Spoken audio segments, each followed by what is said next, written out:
Hello friends, आज की इस वीडियो में हम बात करेंगे प्रेसिडेंट की पावर्स के बारे में। तो आइए स्टार्ट करते हैं।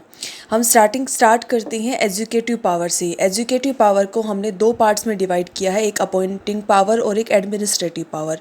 आइए अपॉइंटिंग पावर को देखते हैं। जो हमारे प्रेसिडेंट हैं वो प्राइम मिनिस्टर को अपॉइंट करते हैं।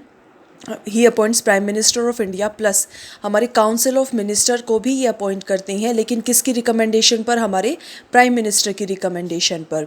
उसके बाद ही अपॉइंट्स गवर्नर, यानी कि स्टेट्स के जो गवर्नर होते हैं उसको भी प्रेसिडेंट अपॉइंट करते हैं, and has power to dismiss him if he has violated the constitution in their acts.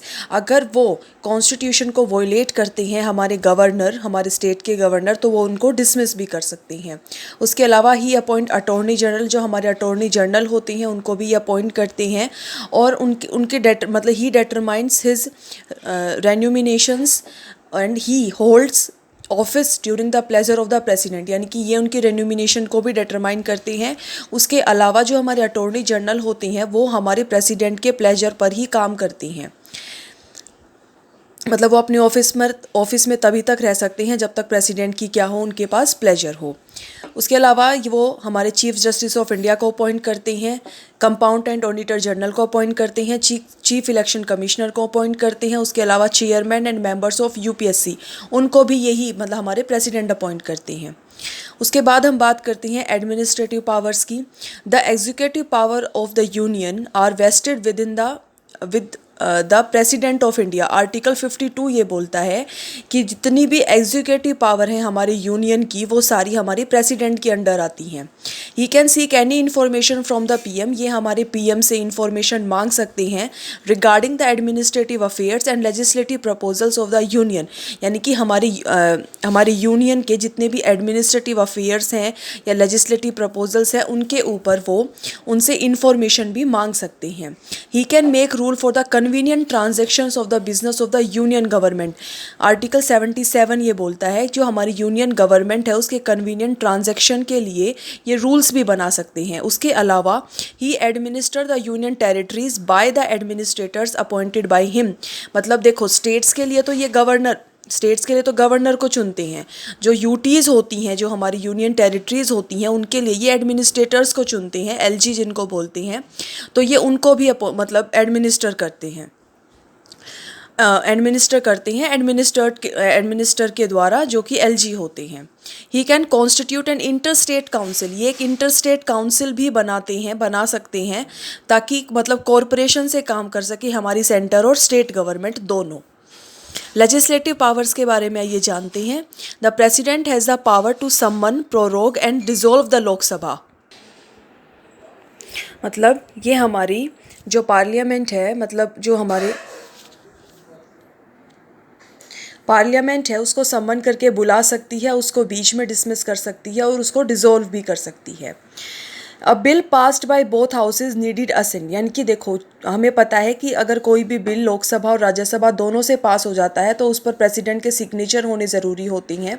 Without signature वो जो बिल है वो एक्ट नहीं बन सकता है। अब मतलब ये राज्यसभा के अंदर 12 मेंबर्स को नॉमिनेट भी करते हैं, जो अलग अलग एरिया से होते हैं, जैसे आर्ट से, साइंस बैकग्राउंड से एक्सेट्रा। तो ये 12 मेंबर्स को नॉमिनेट भी करते हैं हमारी राज्यसभा के अंदर। उसके अलावा ये बिल को मतलब वापस भी भेज सकते हैं, मतलब रिकंसिडरेशन के लिए, कि आप इसको दोबारा से देखिए। अदर देन मनी बिल, यानी कि ये मनी बिल को नहीं वापस कर सकते हैं। उसके अलावा कोई भी नॉर्मल अगर बिल है तो वो उसको वापस कर सकते हैं, यानी कि दोबारा पार्लियामेंट में भेज सकते हैं। उसके अलावा ये जॉइंट सिटिंग बुला सकते हैं हमारे दोनों हाउसेस की, लोकसभा और राज्यसभा की। अगर उन दोनों के बीच में किसी बिल को लेकर मतभेद हो जाते हैं तो वो एक जॉइंट सिटिंग भी बुला सकते हैं, लेकिन प्रेसिडेंट जॉइंट सिटिंग को प्रिसाइड नहीं करते हैं। जॉइंट सिटिंग को प्रिसाइड कौन करता है? हमारे स्पीकर करते हैं। Address the first session of parliament after the general election and first session each year. देखो, हर जनरल इलेक्शन के बाद, यानी कि हर लोकसभा इलेक्शन के बाद जब नया प्राइम मिनिस्टर चुना जाता है, उस टाइम पर वो पहला जो सेशन होता है जनरल इलेक्शन के बाद वो उसको एड्रेस करते हैं। और हर सेशन मतलब हर फर्स्ट सेशन हर साल जो कि बजट सेशन होता है उसको भी ये एड्रेस करते हैं। हर साल का पहला सेशन और हर जनरल इलेक्शन के बाद जो पहला सेशन होगा उसको ये एड्रेस करते हैं। उसके अलावा permission needed for the introduction of some types of bill, मतलब कुछ बिल ऐसे हैं जिनको इंट्रोड्यूस करने के लिए इनकी परमिशन की ज़रूरत होती है, जैसे कि reorganisation of states and territories, यानी कि अगर हम स्टेट्स को रीऑर्गेनाइज कर रही हैं और उनकी टेरिटरीज़ को बदल रही हैं तो उसके लिए। Can disqualify the members of parliament on the recommendation of election commission of India, यानी कि अगर कोई भी MP MLA हमारा मेंबर ऑफ पार्लियामेंट अगर कोई भी मतलब मिसबिहेव करते हैं या कॉन्स्टिट्यूशन को वॉयलेट करते हैं तो ये उनको डिस्क्वालीफाई भी कर सकती हैं। लेकिन ये किसकी रिकमेंडेशन पर करेंगे? ये इलेक्शन कमीशन ऑफ इंडिया की रिकमेंडेशन पर करेंगे। उसके अलावा ये ऑर्डिनेंसेस भी ला सकते हैं। ऑर्डिनेंसेस वो तब मतलब ऑर्डिनेंसेस कब आते हैं? जब कोई सा भी हमारे पार्लियामेंट का सेशन नहीं चल रहा होता है और कोई ऐसी इमरजेंसी सिचुएशन आ जाती है कि लॉ बनाना ज़रूरी हो जाता है, तो उस टाइम पर जो हमारे प्रेसिडेंट है वो ऑर्डिनेंस ला सकते हैं। ऑर्डिनेंस के लिए मैं अलग से एक पूरी वीडियो बनाऊंगी। मिलिट्री पावर्स ऑफ प्रेसिडेंट, देखो मिलिट्री पावर्स की बात करते हैं। द प्रेसिडेंट ऑफ इंडिया जो होते हैं वो कमांडर इन चीफ होती हैं हमारी सारी इंडियन आर्म फोर्सेस के। उसके अलावा ये अपॉइंट भी करते हैं चीफ्स को, जो हमारी आर्म्ड फोर्सेस के चीफ्स होती हैं उनको भी अपॉइंट करती हैं। उसके अलावा प्रेसिडेंट के पास ये पावर होती है कि वो वॉर को डिक्लेयर कर सकती हैं, उसको कंक्लूड कर सकती हैं, मतलब पीस कर सकती हैं किसी भी कंट्री पर। और लेकिन किसकी एडवाइस पर करेंगे? वो काउंसिल ऑफ मिनिस्टर की, जो कि हेडेड बाय प्राइम मिनिस्टर होगी। उसके अलावा हम डिप्लोमेटिक पावर्स की बात करते हैं। All the treaties with any foreign countries are signed in the name of president of India, यानी कि जितनी भी फॉरेन कंट्रीज़ के साथ हम ट्रीटीज़ करते हैं वो सब प्रेसिडेंट के नाम पर साइन होती हैं। ही अपॉइंट्स द एम्बेसडर्स, ये एम्बेसडर्स को अपॉइंट करते हैं और रिसीव करते हैं और रिसीव करते हैं रिसीव करते हैं credentials of the foreign diplomatic representatives को। उसके बाद हम बात करते हैं फाइनेंशियल पावर की। Money bill only after prior recommendation of the president, देखो जो मनी बिल होता है वो प्रेसिडेंट की प्रायर रिकमेंडेशन से ही पेश किया जाता है हमारी पार्लियामेंट के अंदर, यानी कि जो मनी बिल होता है वो एक गवर्नमेंट बिल होता है। He lays down annual financial statement, मतलब एनुअल जो हर साल जो बजट जो पेश किया जाता है हमारे पार्लियामेंट के अंदर वो भी किसकी रिकमेंडेशन पर होता है? वो प्रेसिडेंट की रिकमेंडेशन पर होता है। उसके अलावा ये फिनेंस कमीशन को भी अपॉइंट करती हैं हर 5 साल के लिए, और he can make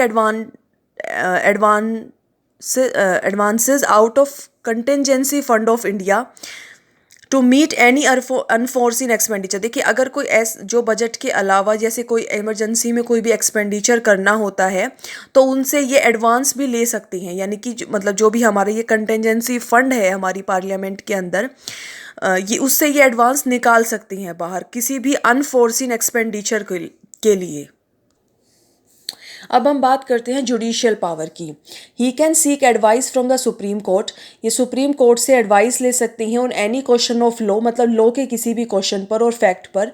any such advice given by supreme court is not binding on the president, मतलब सुप्रीम कोर्ट जो भी एडवाइस करेंगे हमारे प्रेसिडेंट को वो उन पर बाइंडिंग नहीं होती है। उसके अलावा ये मतलब he can grant pardons, remit, commute and respite, अब इनके बारे में बताऊंगी। मतलब अगर किसी भी पर्सन को कोई सज़ा दी जाती है under any union law, court martial and death sentences के अंदर, तो ये सारी जो हमारी प्रेसिडेंट के पावर क्या होती है, प्रेसिडेंट के पास क्या होती है, पावर्स होती हैं। जैसे वो पार्डन कर सकते हैं। पार्डन का मतलब ये होता है कि किसी भी पर्सन की कोई भी जो अगर उसको सज़ा मिली है तो वो कम्प्लीटली एब्सॉल्व कर सकते हैं उसको, मतलब उसको रिहा कर सकते हैं, सारे जितने भी उस पर इल्ज़ाम वगैरह लगे हैं, ब्लेम्स लगे हैं, उसको सबको हटा सकते हैं। उसके अलावा रिस्पाइट कर सकते हैं, जैसे मतलब लेसर सेंटेंस कर दिया, granted in the place of original one.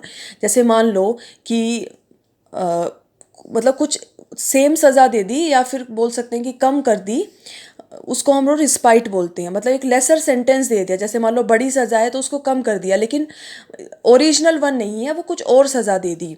और ये किसके लिए हो सकता है? ये फिजिकल डिसेबल पर्सन के लिए हो सकता है, फीमेल ऑफेंडर के लिए हो सकता है जो कि प्रेग्नेंट होती हैं। उसके अलावा रिप्राइव के बारे में बात करते हैं तो रिप्राइव में ये होता है जैसे मान लो टेम्पररी सस्पेंड कर दिया एजुकेशन को, अभी मतलब हमेशा के लिए नहीं किया, टेम्पररी बेसिस पर किया है। और ये पर्टिकुलरली कहाँ यूज़ होता है, ये डेथ सेंटेंस में यूज़ होता है। अब रेमिट में ये होता है कि जैसे मान लो जैसे सेंटेंस है, जैसे मान लो सज़ा दी 8 साल के लिए, तो 8 साल की जगह वो 4 साल कर देंगे, लेकिन वो ओरिजिनल कैरेक्टर में रहेगी। यहाँ पर ओरिजिनल वन को ही बदल देते हैं, लेकिन यहाँ पर वो ओरिजिनल कैरेक्टर में ही रहेगी, बस उसकी लेंथ कम कर देते हैं। यहाँ पर सज़ा बदल देते हैं और कुछ थोड़ी कुछ और सज़ा दे देते हैं, छोटी वाली। आई होप आपको समझ आया होगा।